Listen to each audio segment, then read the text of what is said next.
Comment résoudre une inéquation du second degré?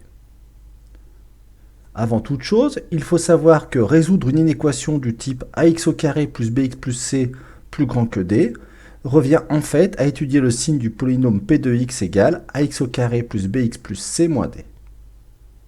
Pour résoudre une inéquation du second degré, il faut donc passer tous les termes situés dans le membre de droite de l'inéquation dans le membre de gauche. Rappelons que chaque terme qui change de membre d'une inéquation doit changer de signe.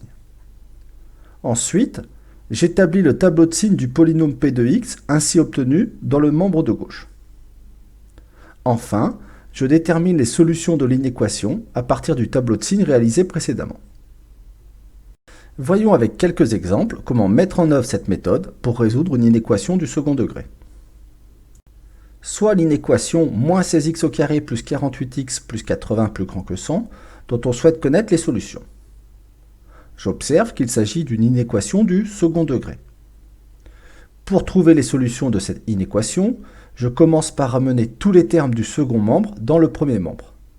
Ainsi, le terme 100, qui est situé dans le second membre de l'inéquation, va passer dans le premier membre de l'inéquation et, durant cette opération, changer de signe pour devenir moins 100. J'ai donc l'inéquation moins 16x au carré plus 48x plus 80 moins 100 plus grand que 0. Je réduis maintenant cette inéquation en regroupant tous les termes que je peux regrouper. J'obtiens donc l'inéquation moins 16x au carré plus 48x moins 20 plus grand que 0. Ainsi, résoudre l'inéquation moins 16x au carré plus 48x plus 80 plus grand que 100 revient en fait à résoudre l'inéquation moins 16x au carré plus 48x moins 20 plus grand que 0.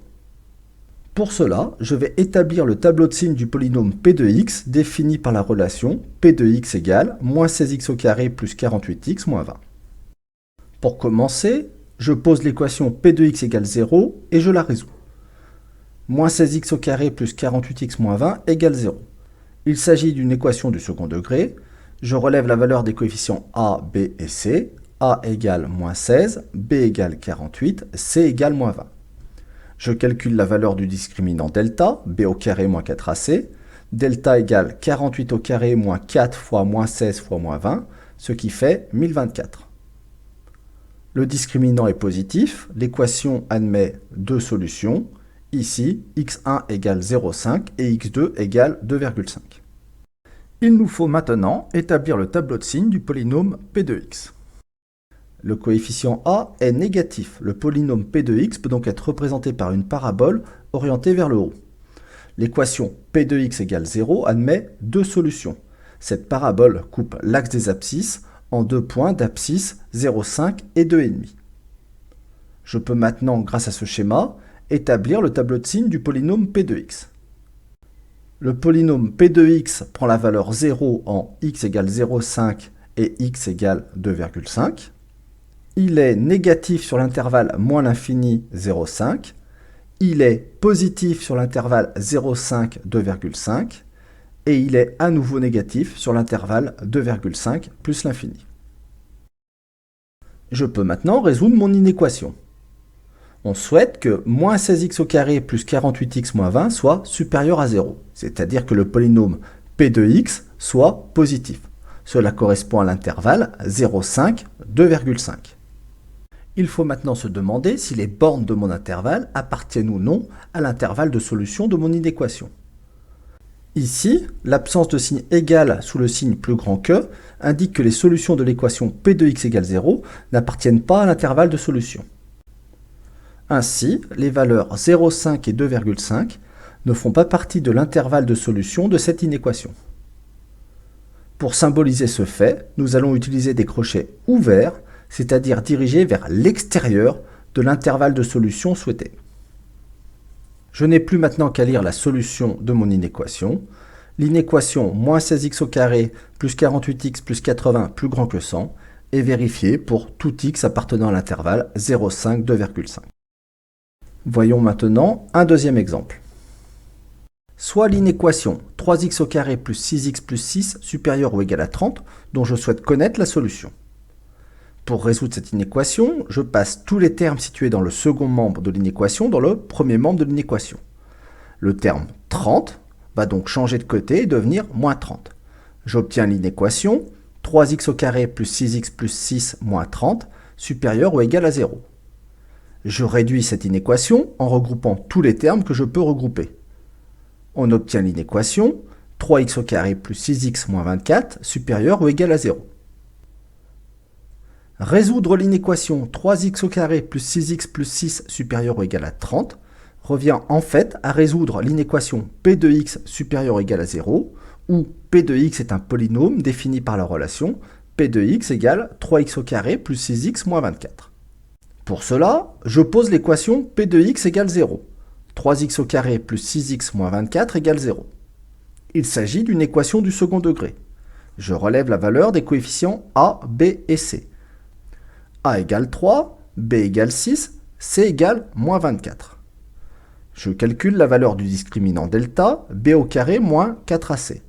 Delta égale 6 au carré, moins 4 fois 3 fois moins 24, ce qui fait 324. J'en déduis que l'équation 3x au carré plus 6x moins 24 égale 0 admet deux solutions, qui sont ici x1 égale 2 et x2 égale moins 4. Le coefficient a est positif. Le polynôme p de x peut donc être représenté par une parabole orientée vers le bas. L'équation p de x égale 0 admet deux solutions. Cette parabole coupe l'axe des abscisses en deux points, d'abscisse x égale moins 4 et x égale 2. Je peux maintenant compléter le tableau de signes du polynôme p de x. Le polynôme p de x prend la valeur 0 en x égale moins 4 et x égale 2. Il est positif sur l'intervalle moins l'infini, moins 4, négatif sur l'intervalle moins 4, 2, et de nouveau positif sur l'intervalle 2 plus l'infini. Résolvons maintenant l'inéquation. Ici, on veut p de x plus grand que 0. Les solutions de cette inéquation sont donc composées de la somme de l'intervalle moins l'infini, moins 4, et de l'intervalle 2 plus l'infini. Il faut maintenant savoir si les bornes de ces intervalles appartiennent ou non à la solution de l'inéquation. Notons que, par définition, il est impossible d'être égal à plus l'infini ou moins l'infini. Il y a donc toujours des crochets ouverts en moins l'infini et plus l'infini. Ici, la présence du signe égal dans le signe supérieur ou égal indique que les solutions de l'équation p de x égale 0 appartiennent effectivement à l'intervalle de solution. Moins 4 et 2 font bien partie des solutions de l'inéquation. Je dois donc en moins 4 et en 2 mettre un crochet fermé, c'est-à-dire orienté vers l'intervalle de solution. Il ne me reste plus maintenant qu'à lire de gauche à droite les solutions de mon inéquation. L'inéquation 3x au carré plus 6x plus 6 supérieur ou égal à 30 est vraie pour tout x appartenant à l'intervalle moins l'infini moins 4, union de l'intervalle 2 plus l'infini. Voilà, vous savez à présent résoudre une inéquation du second degré. Cela peut certes sembler un peu complexe au premier abord, mais il faut bien voir qu'il ne s'agit ni plus ni moins que d'établir et d'interpréter le tableau de signes d'un polynôme du second degré. Notons pour finir que cette méthode est valable quel que soit le sens du signe de l'inéquation et qu'elle peut s'appliquer à toutes les inéquations du second degré, des plus simples aux plus compliquées.